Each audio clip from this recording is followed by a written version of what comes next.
देखिए साहब, बात तो सब ठीक है, लेकिन क्लाइमेट चेंज के कारण डेवलपमेंट तो नहीं रोका जा सकता ना, नहीं तो पाकिस्तान और चीन आगे निकल जाएंगे। ये कौन से लोग हैं, ये कितने अनपढ़ लोग हैं, इन्हें नहीं समझ में आ रहा है कि प्रलय की हालत में न पाकिस्तान, न चीन, न भारत, भाई पूरी पृथ्वी पर कुछ भी नहीं बचना है। इन्हें नहीं समझ में आ रहा, ये अशिक्षित लोग हैं। ये ऐसी सी बात है जैसे घर में आग लगी हुई हो और घर में 2-4 भाई हैं, वो लड़ रहे हैं कि ये सब जो है नोट पड़ा हुआ है, ये किसके हाथ लगेगा। वो एक दूसरे को मार रहे हैं, पीट रहे हैं कि ये नोट कौन उठाएगा। थोड़ी देर में क्या देखा, ये चारों भाई भी जल गए और वो नोट भी जल गए। कुछ नहीं बचना है, नहीं समझ में आ रही बात। और मूर्खता की हद ये है कि इनको बताओ तो कहते हैं हमें मत बताओ, यही बात जाके चीन को बताओ ना। आबादी के बारे में कुछ बताओ तो कहते हैं हमें क्यों बता रहे हो, आपकी बात मुसलमान सुनेंगे क्या, उसका क्या।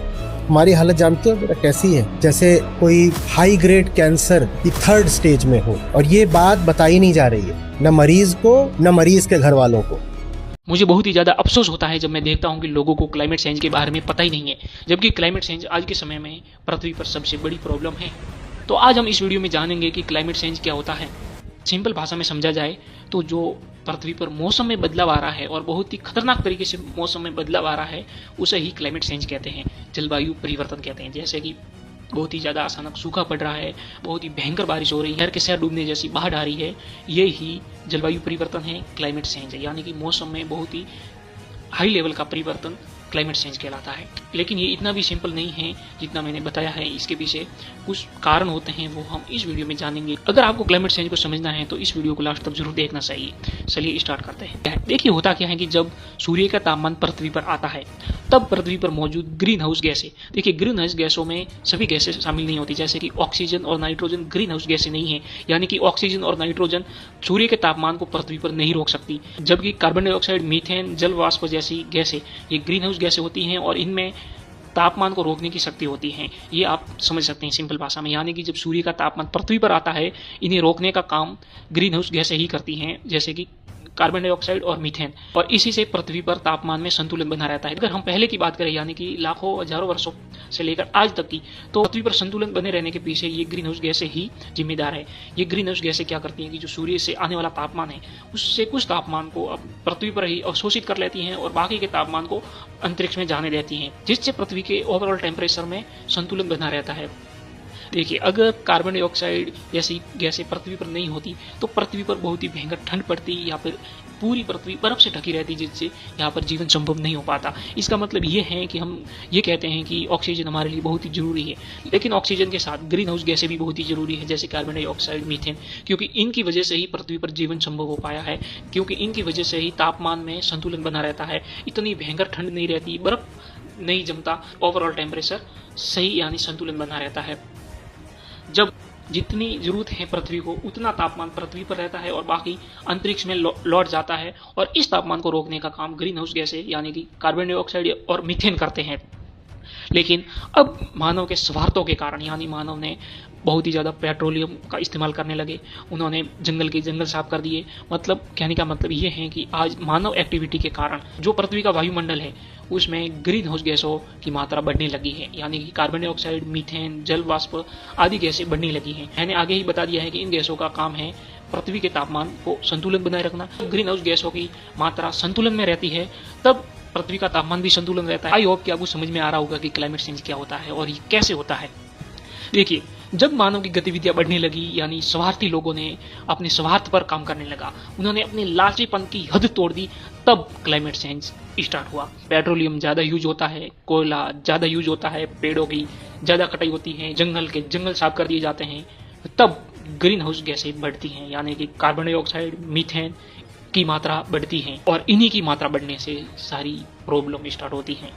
देखिए जब सूर्य का तापमान धरती की सतह पर टकराएगा और पृथ्वी के वायुमंडल में ग्रीन हाउस गैसों की मात्रा अधिक है, तो सूर्य से आने वाले तापमान पृथ्वी पर ज्यादा रुकेगा, और पृथ्वी पर सूर्य के तापमान का ज्यादा मात्रा में रुकना ही ग्लोबल वार्मिंग का एक कारण बनता है। यानी कि सूर्य का तापमान अंतरिक्ष में वापस नहीं जाएगा, तब पृथ्वी पर गर्मी बढ़ने लगती है, पृथ्वी का ओवरऑल टेम्परेचर बढ़ने लगता है, यानी कि एक ग्लोबल वार्मिंग की सिचुएशन क्रिएट होती है। हम पहले ही जान चुके हैं कि जो ग्रीन हाउस गैसें होती हैं वो तापमान को अवशोषित करने का काम करती हैं, और मानव गतिविधियों के कारण जब इन ग्रीन हाउस गैसों की मात्रा ही बढ़ गई, तब सूर्य से आने वाले तापमान को ये ग्रीन हाउस गैसें अधिक रोक पाएंगी। कि जब ग्रीन हाउस गैसों की मात्रा बढ़ती है तब पृथ्वी पर तापमान बढ़ता है, यानी कि तब ग्लोबल वार्मिंग होती है। और ग्लोबल वार्मिंग ही क्लाइमेट चेंज का रूट है, यानी कि ग्लोबल वार्मिंग से ही क्लाइमेट चेंज स्टार्ट होता है। जब पहले शुरुआत में ग्लोबल वार्मिंग होती है, पृथ्वी का ओवरऑल टेम्परेचर अधिक होता है, तब क्लाइमेट चेंज स्टार्ट होता है।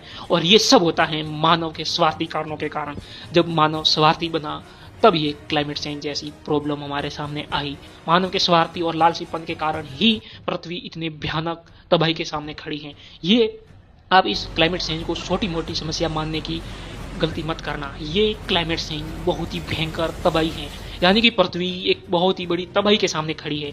कभी भी बहुत बड़ी तबाही आ सकती है, कभी भी पृथ्वी के जीवन पर संकट आ सकता है। और सबसे ज्यादा संकट तो गरीब लोगों और जानवरों पर है। अमीर लोग तो जैसे तैसे करके बच जाएंगे, लेकिन गरीब और जानवरों का बचना बहुत ही मुश्किल है।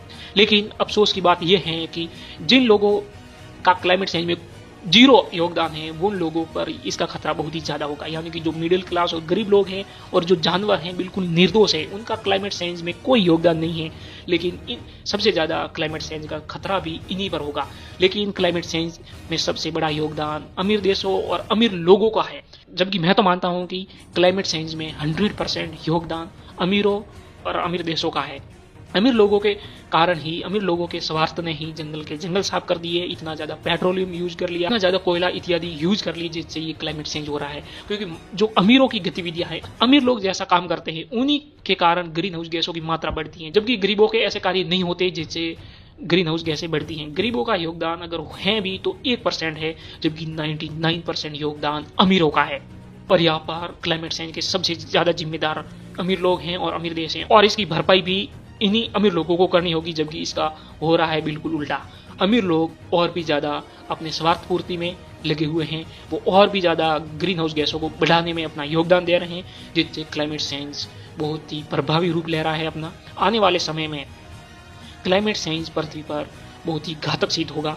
बहुत ही आने वाला समय क्लाइमेट चेंज के कारण पृथ्वी के जीवन को समाप्त करने जैसा साबित हो सकता है। क्लाइमेट चेंज सिंपल शब्दों में कहा जाए तो बहुत ही खतरनाक है, बहुत ही घातक है, एक प्रकार की तबाही है।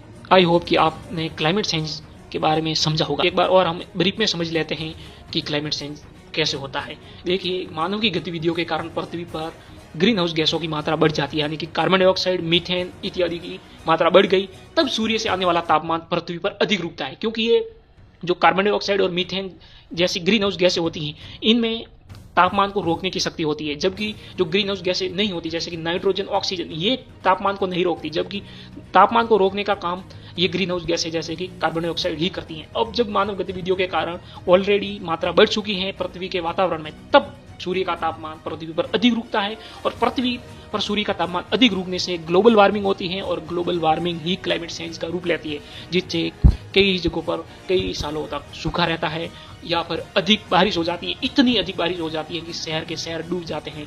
इतनी भयंकर बाढ़ आती है कि आपने इस साल की बाढ़ देखी होगी कि हिमाचल, पंजाब, जम्मू कश्मीर की हालत बहुत ही ज्यादा गंभीर थी। जबकि हमारे देश की बात नहीं, पूरे वर्ल्ड में बाढ़ से परेशान रहे हैं लोग।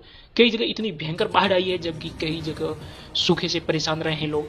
तब ये है कि climate change extreme weather event होंगे, यानी कि कहीं बहुत ही ज्यादा बारिश हो रही है, कहीं पर बिल्कुल ही सूखा पड़ रहा है, तो कहीं पर बहुत ही ज्यादा भयंकर बाढ़ आ गई है। और ग्लेशियर तो अलग से पिघल ही रहे हैं। जब तापमान बढ़ेगा तब ग्लेशियर तो पिघलना स्वाभाविक है, और जब ग्लेशियर पिघलेंगे तब समुद्रों का जल स्तर बढ़ेगा, और जब समुद्रों का जल स्तर बढ़ेगा तब जो तटीय क्षेत्र हैं, जो मालदीव जैसे देश हैं, मुंबई जैसे शहर हैं, गोवा जैसा राज्य है, इन पर सबसे पहले संकट मंडराएगा। यानी कि जब समुद्र का जल स्तर बढ़ेगा तब जो तटीय इलाके हैं वो पानी में डूबने की संभावना होगी, और आने वाले 50 ईयर्स में ये बहुत ही ज्यादा संभावना होगी कि जो बिल्कुल तटीय शहर है वो बिल्कुल ही पानी में डूब जाए। क्लाइमेट चेंज से समुद्र का जल स्तर ऊपर उठा, ग्लेशियर पिघलने से समुद्र का जल स्तर ऊपर उठा, और समुद्र के जल स्तर ऊपर उठने से जो तटीय क्षेत्र हैं वो पानी में जलमग्न होने लगे हैं।